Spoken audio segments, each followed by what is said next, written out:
An incredible story tonight. After more than 5 decades of flying civilian and military planes, an Army veteran is taking one final flight before heading off into retirement.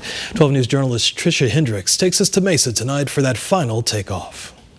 This month marks the 52nd year I've been flying Cobras. It's been a great long career. Mark Metzger, the chief pilot for the Army Aviation Heritage Foundation's Arizona chapter, has decided to finally stop flying after more than 50 years of taking to the skies. I got to make my living staring out the window, and it's time to end that now. Looking back on his very first solo flight, The only thing I remember from that was just absolute intense concentration to do exactly what I was supposed to do. and as you can see, it worked out well for Mark. That solo flight was the first of more than 50 years of flying. I made it. He became an Army experimental test pilot. After he retired, he went to work for Boeing across the street. So Mark has had quite the career. Bob Sullivan, who was Mark's flight instructor in the 1970s, is who Mark chose to be his passenger on his final flight in the Foundation's AH-1 Cobra. Mark is one of the best pilots I've ever known.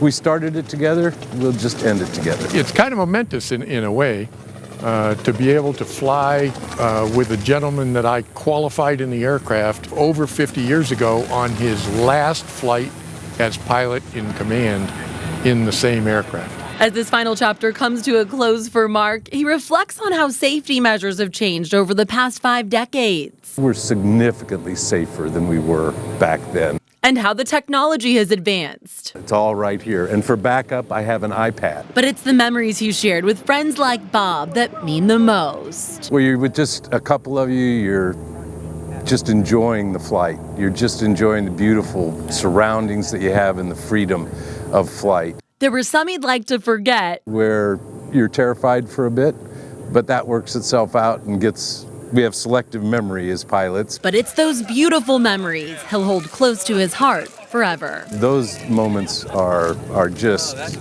precious. In Mesa, Tricia Hendricks, 12 News. Enjoy retirement, Mark. You definitely have earned it. Mark's best advice for a young pilot just starting out: fly anything that you can get your hands on, not just one aircraft. That way you can broaden your skills. He says you'll be a better pilot and overall enjoy yourself more. Again, a big congratulations to Mark on his incredible career and his retirement.